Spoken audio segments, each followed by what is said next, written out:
Hello, everyone. Welcome to Canadian music in the 80s and 90s and more. Hope you like what you're seeing. If you do, please subscribe. I need subscribers. Um, I'm proud to be joined by Strange Advances, Drew Arnott. Did I say that right? Arnott? You did perfect. Okay. Anyone who knows Canadian music obviously knows Strange Advances. They're no stranger to radio. Um, but you guys are celebrating 40 years since your debut this year. Well, 40 years for We Run. It'll be like, oh, I don't know, 44 or 45 no, it'd be 43 or 44 since we actually started with Worlds Away back in 81.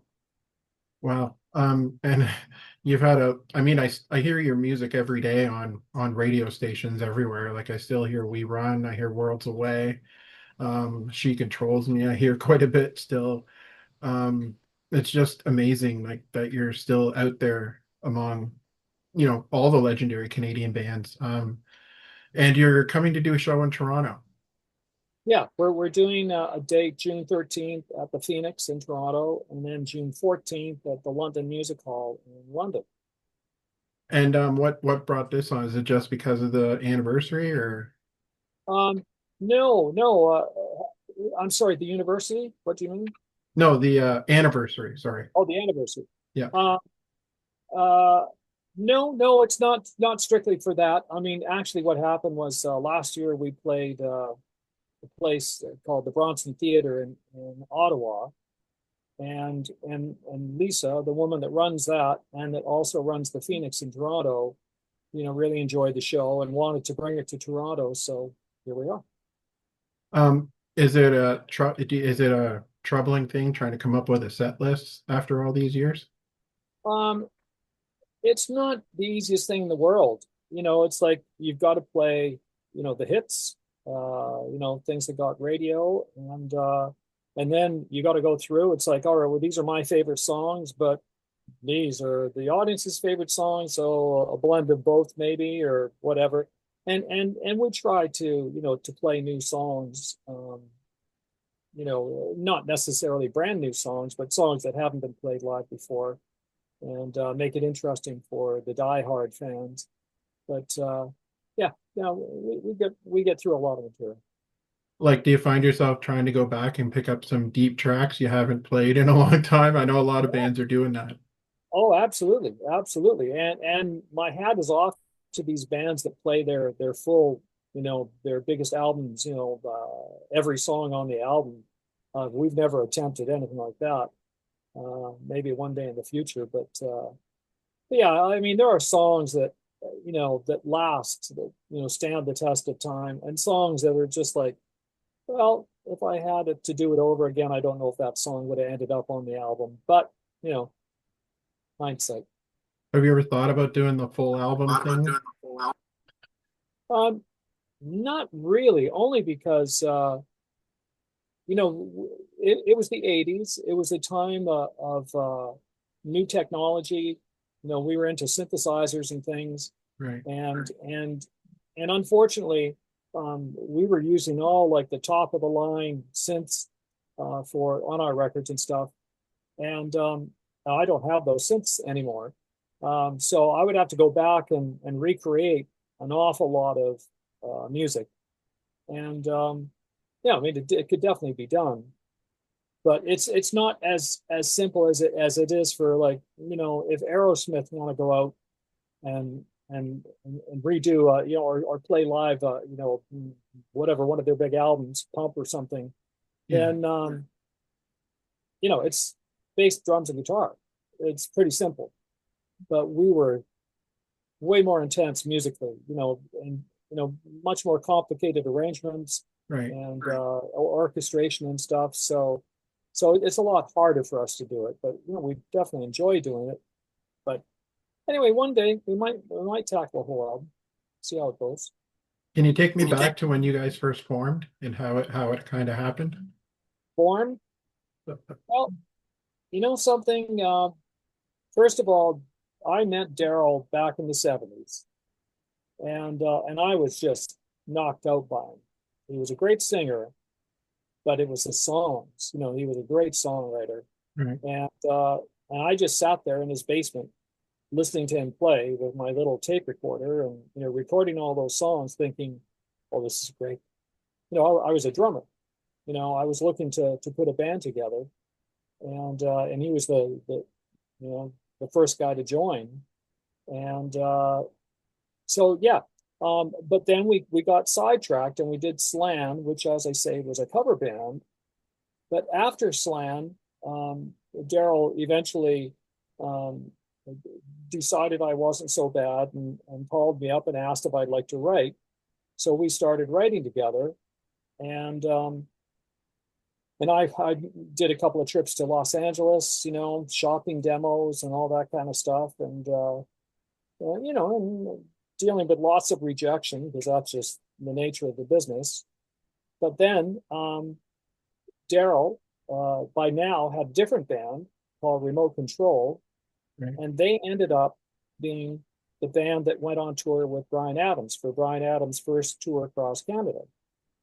And Daryl would play Brian art demos, and Brian fell in love with the music and said, do you mind if I give this tape to somebody? And it was Bruce Fairburn, the producer, and who also fell in love with the music. And the next thing you know, we've got a record deal. So, but it was really a songwriting partnership, Daryl and me. And should I have said Daryl and I? So it was just us. And then we decided that we would use parts of Daryl's band in the studio. But Paul Iverson, the bass player, was the one that ended up sticking around. And there you go. There's Stranger Things. And did you get signed through Bruce Fairbairn? Like, Well, we signed a deal to Capitol Records in Los Angeles. Yeah, yeah, we wanted an American deal because that was the common thoughts were at the time. right. If you sign a Canadian deal, you're kind of stuck. You're never going anywhere else. So, and we sort of saw ourselves as being more of a global kind of a group. So anyway, fortunately, the president of Capitol Records was in love with us as well, and thought we were going to be like the next Canadian Moody Blues or something. So Right. so we got to get a good push on the first album. We did not get a good push on the second album because the president got turfed. So he was our big fan, and that's the way it works in record companies. When whoever your Right. personal champion is leaves, you're in trouble. So, and I remember getting a phone call from a friend in LA saying, I just bought your second album. It's like, this is like, maybe 3 or 4 days after it was released. He said, yeah, I got it at Tower Records. And I thought, oh, that's so cool.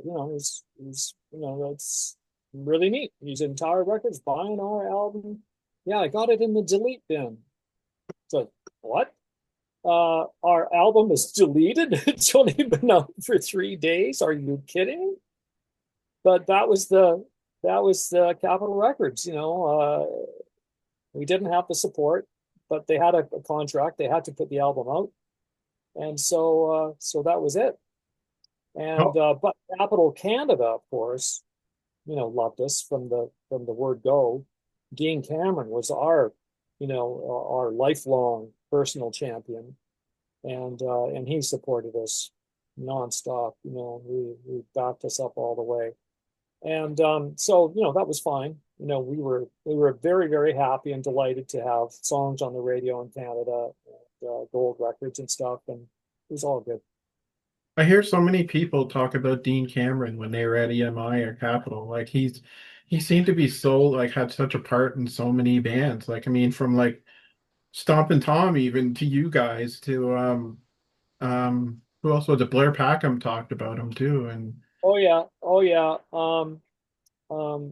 Sorry, I'm trying to think of Tom Cochrane.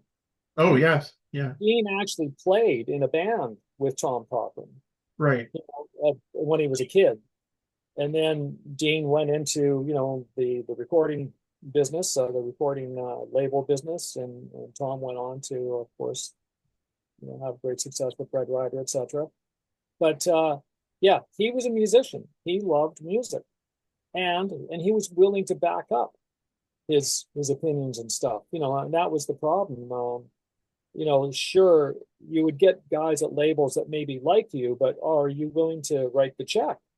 Right. It's like, oh, that's a major move. But Dean was always there, pen in hand, much to his chagrin, I'm sure. But anyway, he was a big, big supporter of Canadian music, and is sorely missed because he passed away. I don't know what, 5 or 6 years ago now, whatever. Yeah, everybody said they just totally had such much respect for him and they miss him like crazy. And it sounds like he just had such an impact on the career of every band that he ever worked with. Oh yeah, he was the best. Yep.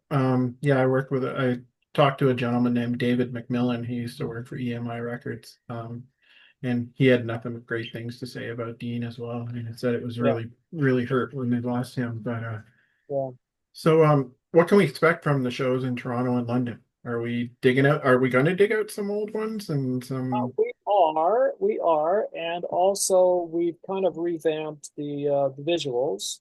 So, and that's a big part of the show. We tour with Tim Hill, who, if you ever saw a Skinny Puppy show, okay, you were watching his handiwork, and he works with projectors and stuff, and creates amazing visuals for all the songs. And so, yeah, I would say there's that.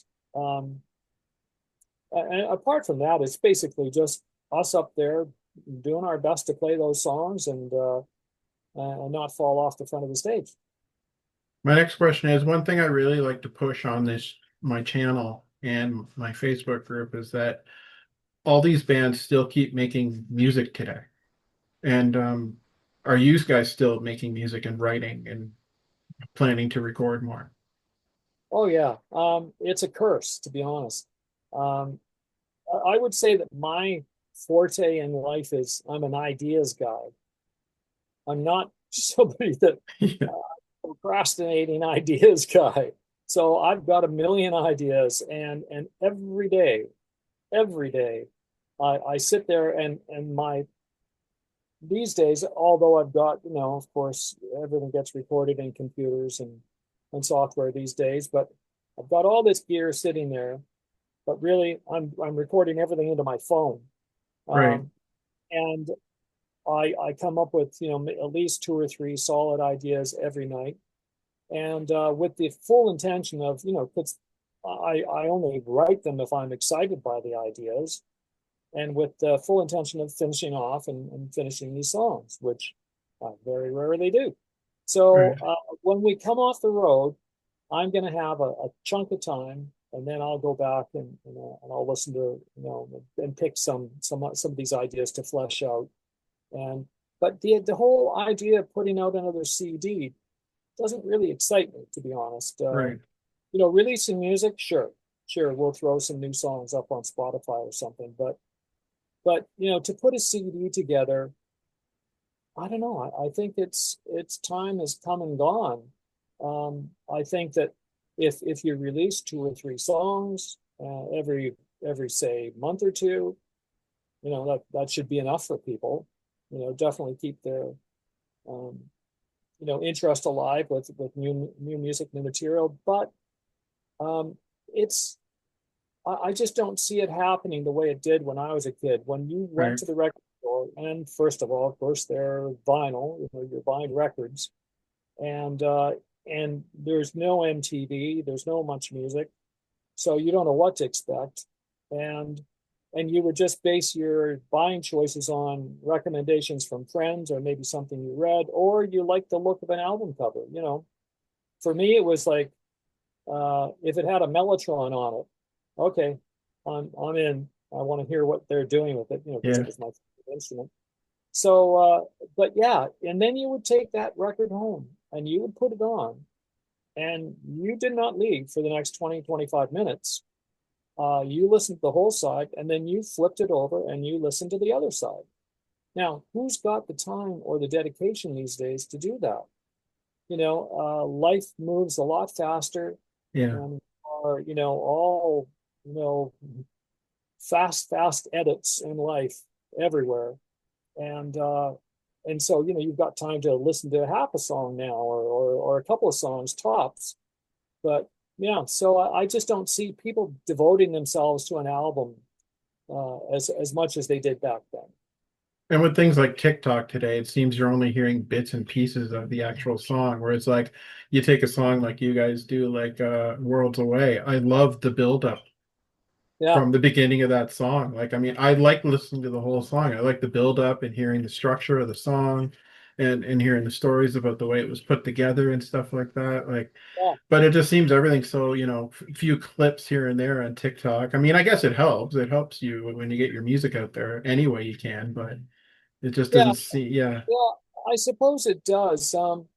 But it's funny. I was talking to somebody earlier about Worlds Away. The great thing about Worlds Away was, first of all, it was a long song. It was over yeah, 7 minutes long, and it was not intended for a single. But DJs started to play it, and the record company said, "Well, hold on a second here. They're going for Worlds Away. We should do a radio edit. Bring it down to 5 minutes or something." right. Well, DJs wouldn't play the edit. They would only play the original. And I don't. I think maybe now that I think of it, perhaps that was a good bathroom break for them. Let's put on Worlds Away, and I've got time to make it to the bathroom and back, before the Yeah, song. Um, but the great thing about it was the way you get paid. You get X amount of pennies per time it's played on the radio. right, That's based on the length of the song. So if you've got a regular 3 or 4 minute song, you get paid X amount of cents. But because the song was so long, it counted as two songs. So I got paid double for Worlds Away. And yeah, and that was pretty cool.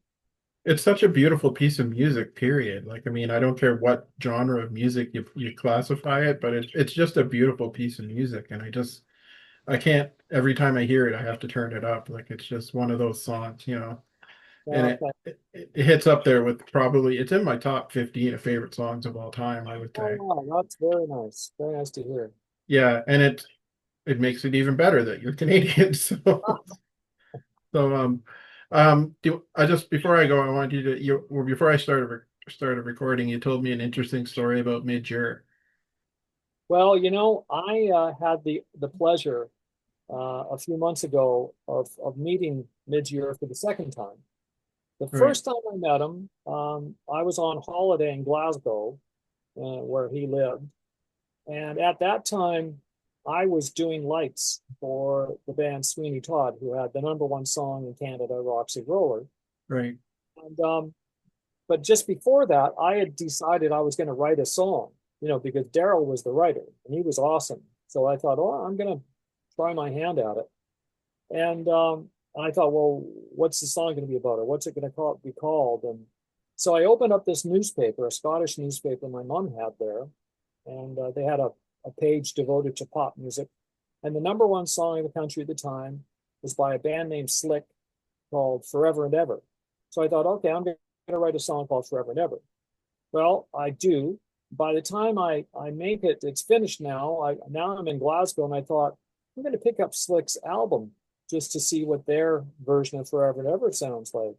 And I was quite impressed. It was really, really well produced, sort of a classier Bay City Rollers kind of act. They were definitely a pop act, and uh, and they were, as I say, number one in the country.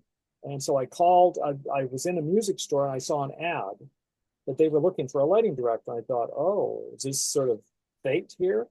Yeah, It's like I write this song based on their album and et cetera, et cetera. So I call up and I arranged to meet with Midge and his manager the next day at their warehouse. And so I go in, meet them, very nice guys, and we go through, my story and their story, and he says, I said, so, what kind of PA, what's how big is the PA that we're using? And he says, oh, don't worry about the music. It doesn't make any difference. The girls scream so loud, you're not even going to hear the music. So it's like, oh, great. Uh, but the funny thing was, I was working with Sweeney Todd at the time, and it was exactly the same thing with Sweeney Todd. We would play places, and I would be there at my station when the doors would open, and hundreds and thousands of screaming girls would run in to the auditorium or the gym or wherever we were playing. And and they would just go nuts. And I thought, this is as close to Beatlemania as I'll ever get. So anyway, I got the job. They offered me the job doing lights for Slick, doing a European tour. Just me, the crew was me and the sound guy. That's a lot of work. But anyway, and then they told me how much money I was going to make. And then I told them, I don't think I can take this job. Because, you're not going to pay my ESO bill, never mind anything else. Yeah. So I couldn't afford to take the job. So anyway, I followed Midge's career over the years, and he's done lots of amazing things. And probably my favorite would be Visage. I love Visage. And of course, Ultravox were awesome. And so then finally, after all these years, I have a chance to go into this. He was playing in a club in town, and I arranged to go in and have a chat with him and tell him the story, and he was sharing some of his stories, and it was just so cool after 30, 40 years to get in touch again. Did he remember that? No, had no memory of it. Uh, but but he did say, well, I think, you owe me a debt of gratitude. I mean, because I said, if I had taken that job, would I have gone on to do Strange Advance? Probably not. I would have taken a different route in life. So he says, you owe me big time. And he's one of the nicest people you'll ever meet. So nice. So nice. Yeah. Yeah, I interviewed him twice online, and I went out to Mississauga from PEI to see him at Ed Sousa's Rock and Bowl, McBowl sessions, which you guys Yeah. have played and probably Yeah. will play again, I'm sure. Oh, yeah. And I got to meet him face to face, and he was just as nice and face to face as he was when I talked to him online. He's just Yeah. a great man, very humble, and he's an absolute legend in music. Absolutely. He's done amazing things. And it's so nice that, when you meet people and they're as nice as, you hope they would be. So, Fantastic man. It was great to meet him in person. for And if sure. you guys come back to the Mick Bowl series, I'm gonna have to go back out to Mississauga and see you guys. Or we make it out to PEI.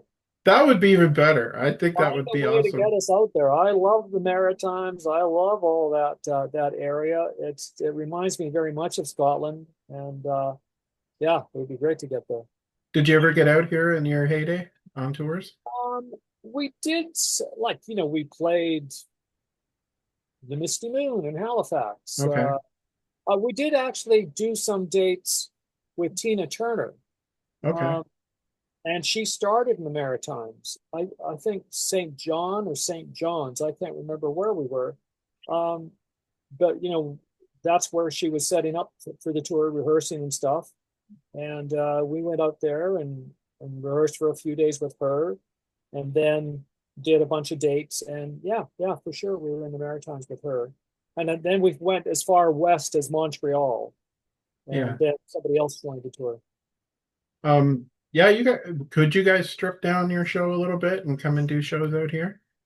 Well, could, we definitely could. Um, like I was explaining earlier, we travel with literally a ton of gear. Yeah. Uh, but we have to have it shipped by rail or truck. Yeah. And that's the only sticking point. Can we, well, like I've made the mistake of booking dates too close together and having to cancel dates because it's like, oh, because it turns out, no, you're not going by rail. We're taking you by road. It's gonna add a day and a half. It's like, whoa, Right. well, that's not gonna work. We need our gear on this day to play Yeah. a gig. It's like, oh no, we're screwed. So yeah, but at Ed Souza's place in Mississauga, he does I can't remember, an intimate and interactive night or something. Right. And we did that one time, and we just did it totally stripped down, pretty much fully acoustic, Okay. and it was a great night. It was, I have to say, I was very impressed. It was a lot of fun to do. So we could do a night like that for sure. Is it does it go over Well, well when you do it acoustic or strip it down like it went. It was it was amazing. It's like we had people saying, "This is the show of the decade." People are going to be talking about this for years, and it's like, Okay. It was just a fun gig for us to do. And of course, we're usually well rehearsed and Yeah. everybody knows their parts and stuff. But all of a sudden it's like, hey, let's do this acoustically. All right, well now it's like every man for himself, Yeah. cross your fingers, hope we get through this. So it was just a really nice surprise to get through the evening and be able to deliver the songs and have people really enjoy the night. So it was good. Yeah, I think that would go over well down here. The Maritimers like acoustic stuff, so I think they'd Yeah, of really get a kick course. out of Yeah. that. Taylor. But I've seen a lot of the 80s Canadian bands doing like combined tours, like getting more than one band. Like they did an 80s tour last year with the Spoons and Honeymoon Suite and the Box, and that seemed to do well. I don't know if that takes some of the cost off traveling and doing a tour. It definitely can help. And we're actually doing dates with the Box, and we've got a date coming up with the Spoons, and Images in Vogue, and yeah, those are really good combinations, because it gives people, we did a show in Ottawa. It was great because we had Images in Vogue, um, the Box, and they both got lots of great songs and big hits and stuff. And then us, and we brought out Andre de Castillo. Is that how you pronounce his name? Anyway, Andre was the singer from a band called 8 Seconds. And they Yes, had, I just saw him with 416 at Ed's show. yeah, yeah. So we brought Andre out to Ottawa. Well, he lives in Ottawa. We brought him out to the show, and we learned "Kiss You When It's Dangerous," Wow. and we were able to play that, and it was so cool because he's got grown-up kids, and his I think he's got 3 kids, and they're at the front of the stage alongside his wife, and none of them have ever seen him perform live. Really? Met them after the whole 8 Seconds thing. So so it was just so neat for them to see, oh, that's my dad, and it's like them singing his big hit and everyone else is singing it around him, and this is so great. So that was a fun night. Yeah, it's crazy. I mean, I don't know if you ever saw the documentary CBC did about Doug and the Slugs, who I'm sure That's you probably crossed paths with back in the Yeah, day. oh yeah, for sure. But that's funny. You would think, being in Vancouver, I would have seen that, but I don't remember ever But it seeing was it. it was done by the girl who lived next door to Doug and was best friends with his daughter. Oh And she wow. had no idea he was a rock star.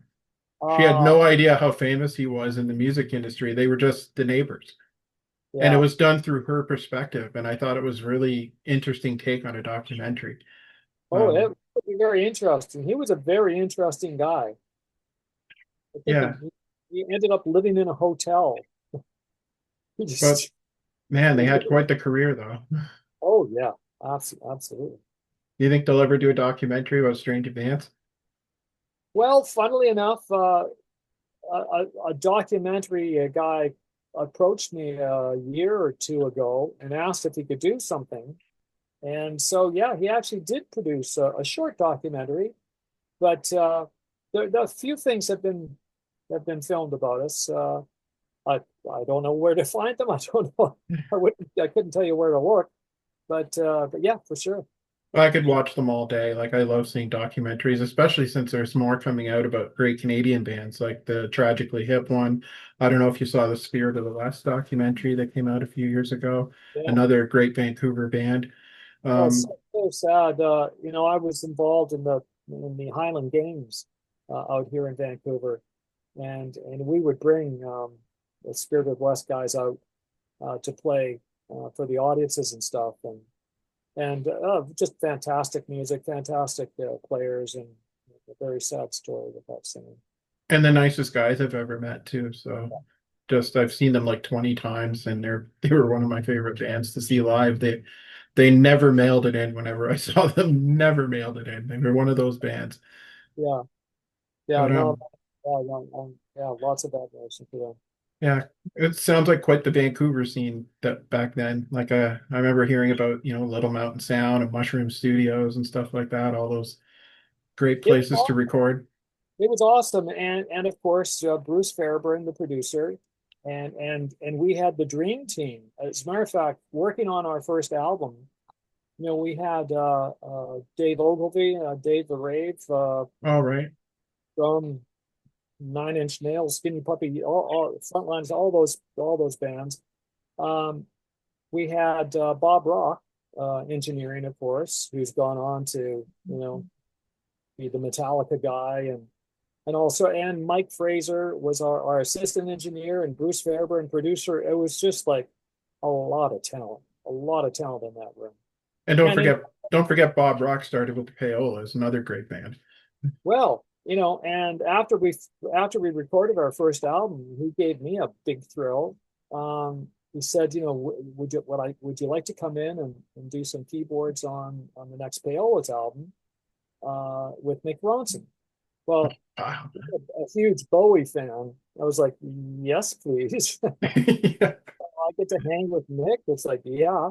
But the funny thing is, um, I'm it was weird. They set me up in the hallway and said, okay, here's a recording of a couple songs, come up with some parts.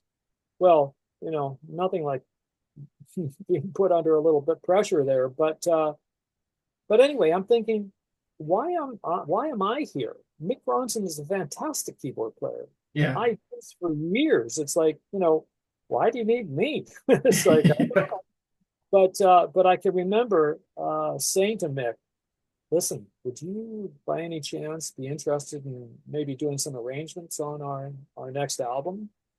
Because of, he arranged like Life on Mars and stuff, and he was an integral part of some of the best Bowie music ever. Right.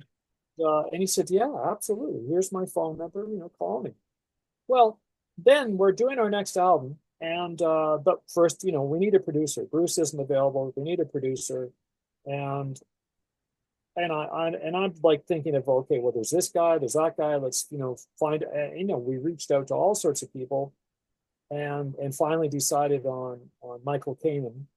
And Okay.